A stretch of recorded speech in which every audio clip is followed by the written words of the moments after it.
तो आज की टेंशन तो हुई ख़त्म कि आज खाने में क्या बनाया जाए। आज लाई हूँ आप लोगों के लिए एक ऐसी ज़बरदस्त सी रेसिपी जिसे बच्चे हों या बड़े सभी पसंद करेंगे और आपकी खूब तारीफ़ होगी। बिस्मिल्लाहिर्रहमानिर्रहीम। अस्सलाम वालेकुम। खुश रहें, आबाद रहें, जहाँ भी रहें, हैप्पी रहें और हेल्दी रहें। तो मैं हूँ फ़ाइज़ा और वेलकम करती हूँ आपको चटपटे पकवान में।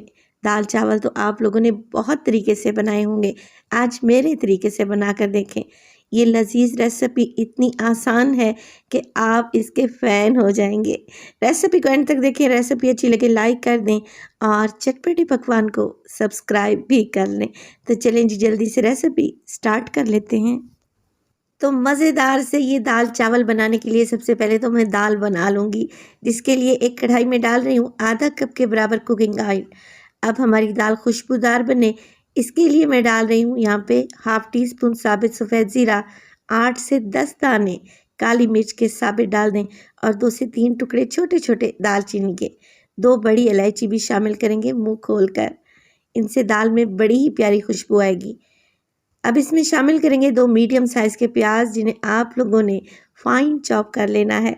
चलें जी, मिक्स करेंगे और प्याज को हम यहाँ पे फ्राई करेंगे तकरीबन 2 से 3 मिनट के लिए।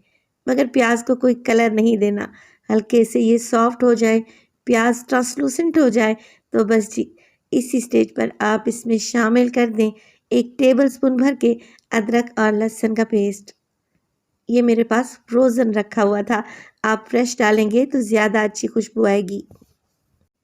अदरक लहसुन को भूनते हुए पकाएं 1 मिनट के लिए, ताकि इसका भी हल्का सा कलर चेंज हो जाए। तब आप इसमें शामिल करें टमाटर। 2 अदद हैं, जिन्हें मैंने टाइम की बचत के लिए चॉप कर लिया है। आप चाहें तो इन्हें पेस्ट भी बना सकते हैं। जब भी मैं टमाटर शामिल करती हूँ, साथ के साथ मसाले भी डाल देती हूँ। तो 1 टीस्पून डालें नमक, हाफ़ टेबल स्पून धनिया पाउडर, 1/4 टीस्पून हल्दी पाउडर और डालेंगे 1 टीस्पून इसमें लाल मिर्च का पाउडर। अच्छे कलर के लिए कश्मीरी लाल मिर्च का भी इस्तेमाल करूँगी, 1/4 टीस्पून। टमाटर के साथ ही जब मिर्च मसाले ऐड करते हैं ना, तो इससे टमाटर एक तो जल्दी से सॉफ्ट हो जाते हैं, इसके अलावा मसाले भी भुन जाते हैं, तो आपका काम जल्दी से हो जाएगा। अब ऑयल ऊपर आ जाए, मसाला ऑयल छोड़ दे, तो आप लोगों ने क्या करना है, इसमें डालना है कीमा। कीमा मैं ले रही हूँ बीफ का, जो कि है 1 पाव। कीमे के साथ ही मैंने दही को शामिल कर दिया, आधा कप। अब आप लोग पूछेंगे कि दही मैंने इस स्टेज पर क्यों डाली है, कीमे की पहले भुनाई क्यों नहीं की। दही डालने से कीमे में बड़ी बड़ी गुठलियाँ नहीं बनेंगी और कीमा इंतहाई सॉफ्ट और जूसी बनेगा इंशाल्लाह ताला। मिक्स करें और कवर लगाकर छोड़ दें 5 मिनट के लिए, क्योंकि कीमा भी पानी छोड़ेगा और हमने इसमें दही भी शामिल कर रखी है।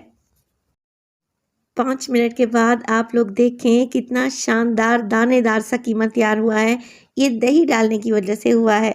बस जी, अब इसी स्टेज पर आप लोग जो ऑयल देख रहे हैं ना तरी, इसको निकाल लेंगे। इसका क्या करना है ये मैं आपको बाद में बताऊंगी। अगर आप बीफ का कीमा इस्तेमाल नहीं करना चाहते तो चिकन या मटन भी ले सकते हैं। फिर पानी की मिकदार आप लोग कम कर लीजिएगा। मैंने 2 कप पानी डाला है, क्योंकि बीफ के कीमे को गलने में थोड़ा सा टाइम तो लगेगा।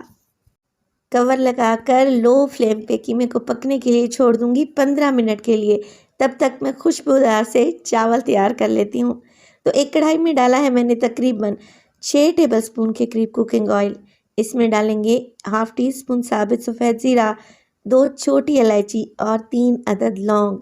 यकीन करिए 3 चीज़ें डालने से चावल बड़े ही खुशबूदार बनेंगे। 1 टीस्पून मैंने चावल के हिसाब से नमक भी शामिल कर दिया है। मिक्स करते हुए पकाएंगे इतना कि ऑयल में ये सारे फ्लेवर्स आ जाएं। बस जी 20 से 30 सेकंड के लिए ही मसालों को आपने भूनना है और फिर इसमें शामिल कर दें चावल के लिए पानी। यहाँ पर चावल को हम बॉयल नहीं कर रहे, डायरेक्ट ही पानी में पकाएंगे और एक खुशबूदार सा पुलाव बनाएंगे। पानी डाला है मैंने यहाँ पर 2 गिलास और चावल है मेरे पास 1.5 गिलास या फिर आधा किलो के करीब, जिसे मैंने 15 मिनट पहले भिगो दिया था। 3 से 4 हरी मिर्चें भी डाल दें, ताकि पुलाव और भी खुशबूदार बने। फ्लेम को थोड़ा सा हाई कर लें और पानी को कम्प्लीटली ड्राई कर लें। जब ऐसे बड़े बड़े से बबल्स बनने लगे ना चावल में, तब आप लोगों ने कवर लगाकर 10 से 15 मिनट के लिए इसे दम पे रख देना है। कीमे की तरफ चलते हैं। कीमा यहाँ पर पकते हुए 15 मिनट गुजर चुके हैं और माशाल्लाह ये अच्छे तरीके से गल भी गया और ऑयल भी ऊपर आ गया। अब मैं शामिल करने लगी हूँ इसमें चने की दाल। तकरीबन 1 पाव के करीब मेरे पास चने की दाल है, जिसे मैंने 2 घंटे पहले भिगो दिया और मैंने इसे बॉईल किया इतना कि ये 90% तक गल चुकी है। मगर देखें, दाना तो दाल का प्रेस हो रहा है, मगर आप लोग चेक करें, ये दाल मैशी नहीं है, यानी कि घुल नहीं रही। ऐसी मज़ेदार दानेदार दाल बनाएंगे ना तो घर वाले इंशाअल्लाह ताला आपकी तारीफ़ ज़रूर करेंगे।